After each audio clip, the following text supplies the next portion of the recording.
Welcome back to the Ingram Warriors YouTube channel here on the Coach's Corner. Right now we are joined once again by Coach Tate Damasco.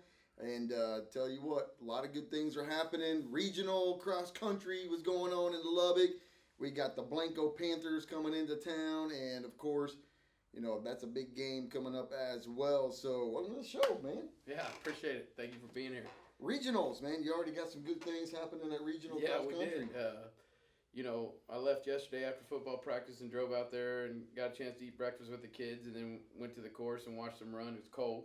I think I left here last night. It was 88 degrees. When I pulled into the hotel, it was 36 and raining in Lubbock. And so they ran in 40, 41 degree weather this morning. But we had several kids PR. And, for the first time being on that course and in that region, I thought we performed pretty well.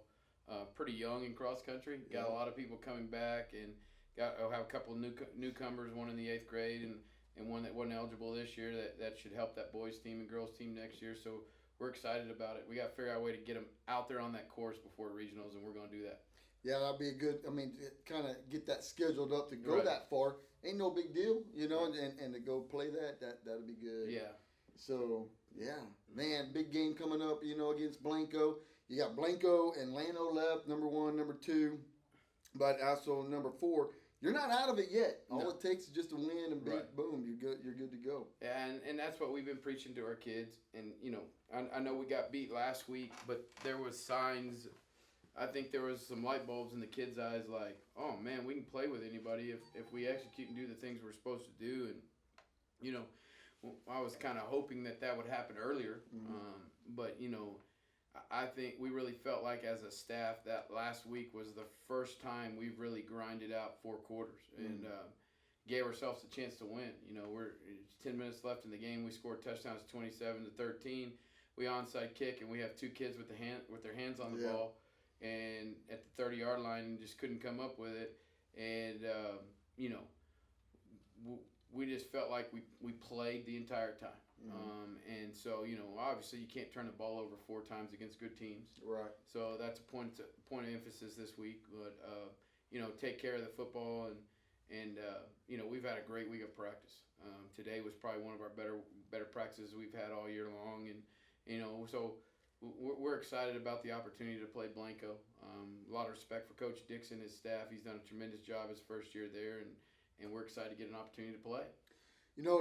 Last week, Llano beats Blanco 17-6. All of a sudden, that kind of mixes up things, between Marion, Randolph. You got, even Luling and stuff. Right. You already beat Cole. Cole's kind of pretty much there, done. But at the same time, all it takes is a couple of wins right there, or both run the table. Talk about coming up against Blanco. We saw signs last week about where they just kind of run that old-timey tee on some side, sometimes that work to a perfection. But at the same time, it's your defense that's really been stepping up to kind of help those causes. Yeah, and so, you have a lot to prepare for. We have to be ready for all the spread flanks, and then obviously you have to be ready for the double tight wing, T formation, and they have they have different things where you've seen where Tesh was there, where he still kind of carried over some of those wing T things, especially down to short yardage in the goal line. So you have to have a plan for all that. And, it can be difficult at times because you're prepping for 3 different offenses, but we're really excited about our plan, and we think we've got our kids in a good spot this week to try to be successful. And so we'll just kind of see how it plays out. One of the things, I know you have Llano coming up also, but on Blanco defense, Gwen, he leads the district in all sacks and stuff, but he kind of exploited some things there for the offensive side on Llano's side. And I know you're taking one game at a time, but just kind of watching tape, knowing what you have to do and what the team has to do. Just talk about just watching that film to know that, hey, we can get to the quarterbacks anytime, whether it's Anderson or whether it's Delgado. Right, and you hope that things that Green. That things you see on film that we can carry over and do it. And obviously we'll try some things that we've seen from other teams, but we kind of have our niches on what we want to do. As far as the defensive end, we got a plan. We're gonna have to probably leave some backs in to help and chip and do some things like that through the course of the week to kind of slow him down. on Friday night, we'll be really aware where he is. There's several of them on that defense where you got to know where they're at, and they got to be taken care of, or they'll exploit you, and a lot of tackle for losses and things like that. And so the things we see on film is very well coached. It's hard to get them formationed into some things, and that's our key that we felt like we did really well against Marion the other night, is getting some formations that we knew they had issues with, and we were able to expose those and attack those.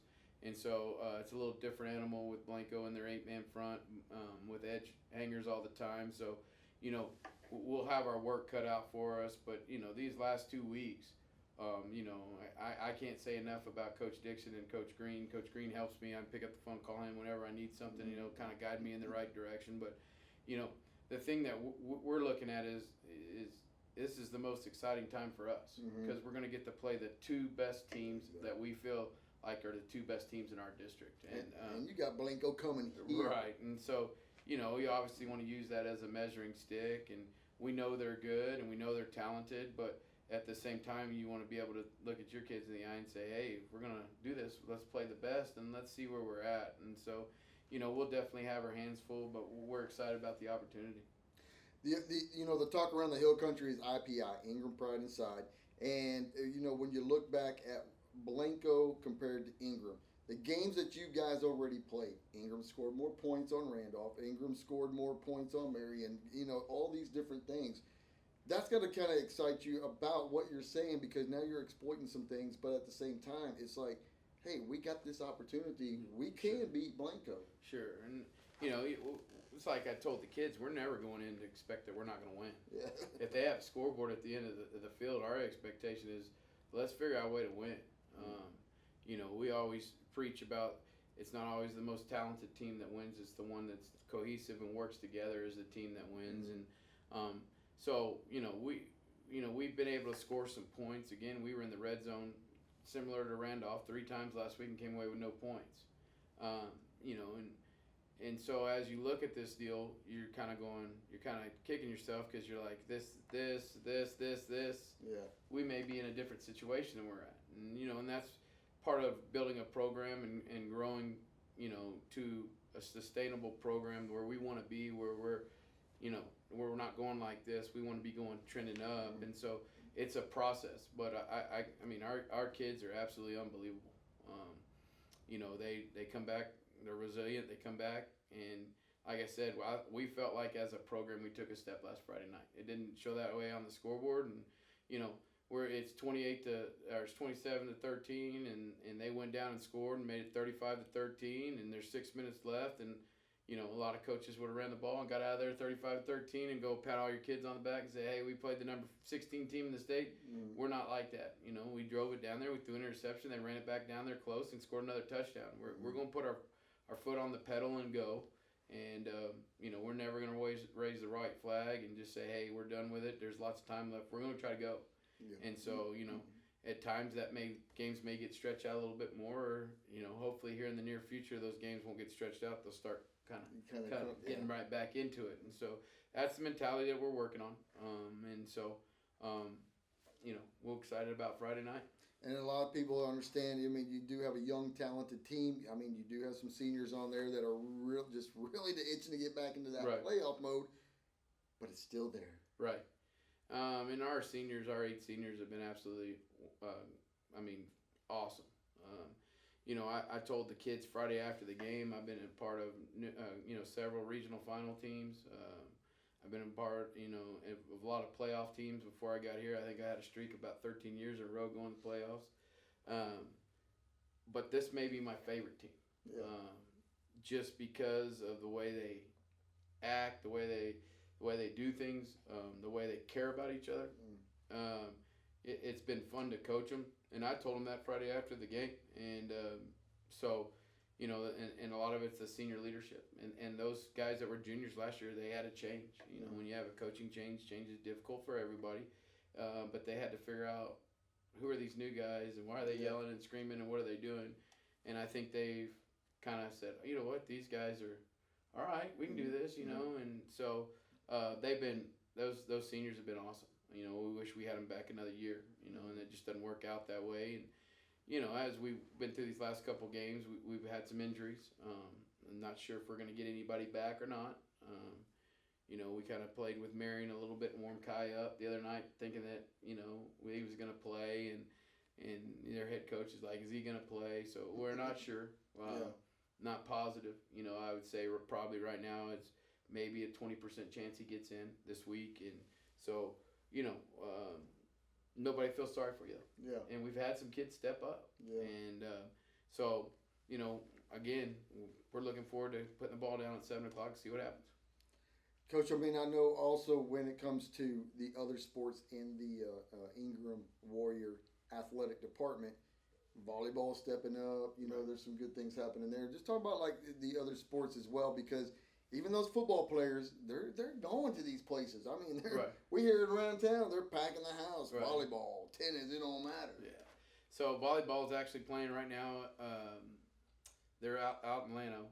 If they win, Blanco and Comfort are playing tonight. If Comfort somehow beats Blanco, then we're in a three-way tie. Mm-hmm. So we'll have a three-way tournament sometime either Thursday, Saturday, or all day Saturday.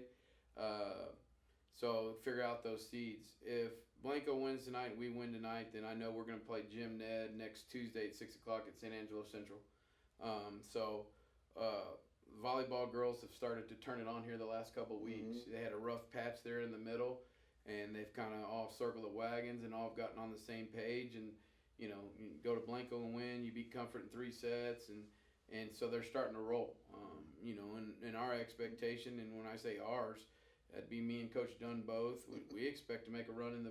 I'll try to convince her to play the next Thursday night, but I'm expecting to drive again back out west somewhere to watch a volleyball game. And the one thing we're trying to get around here is when one team wins, everybody wins. Yeah. When one team loses, everybody loses. Mm-hmm. Everybody's in this thing together, and so as you celebrate the accomplishments, and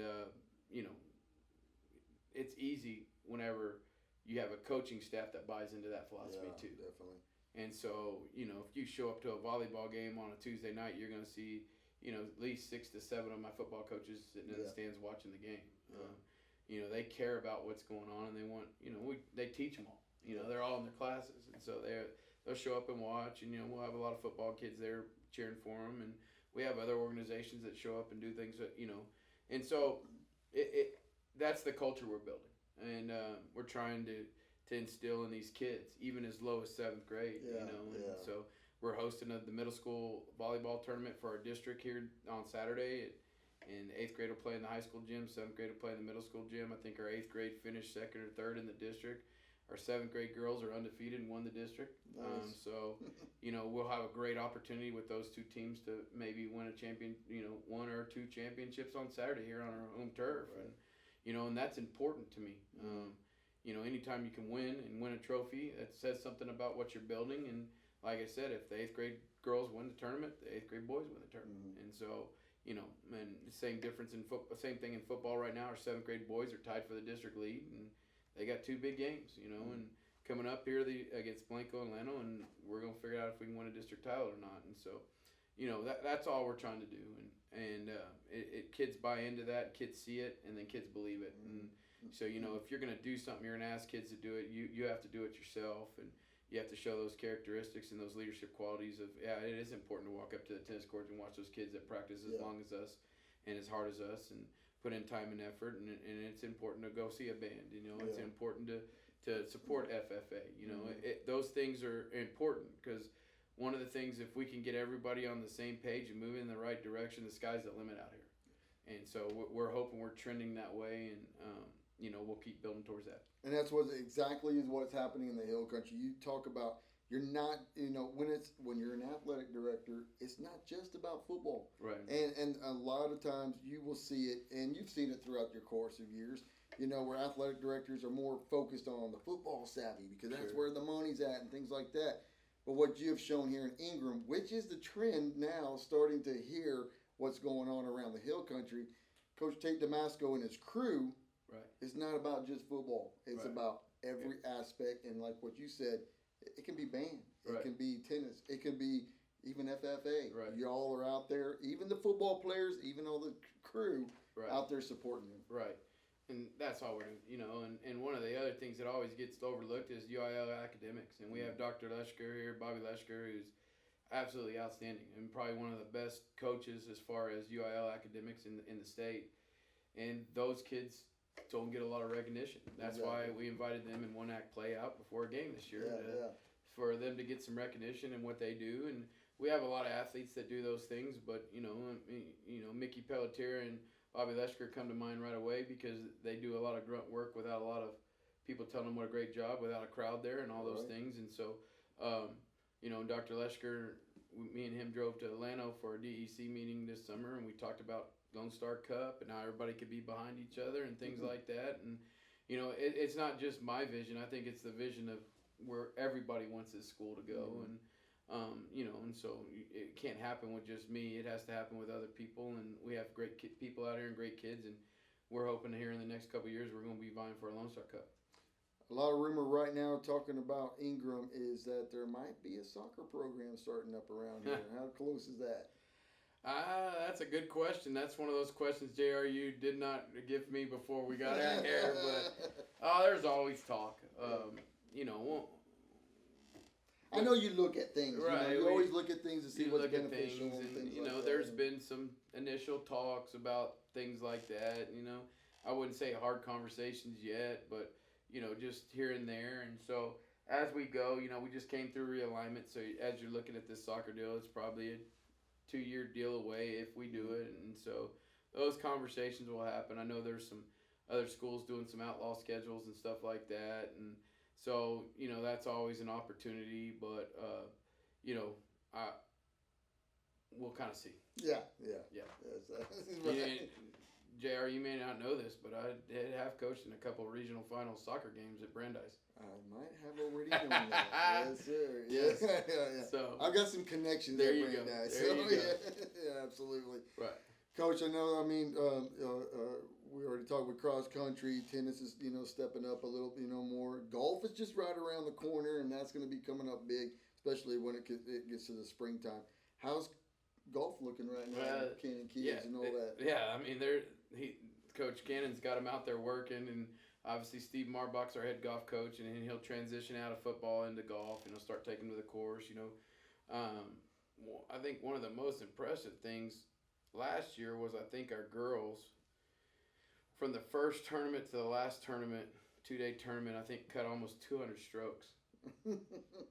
So that's awesome. We do have an incoming freshman girl that named Tara Zip that's won numerous tournaments out and around, and in fact won her age division for the West Texas Junior PGA Tour deal out here. So she'll be adding a little bit to the girls' side, and so we'll be excited. That's her brother out there, Bowden.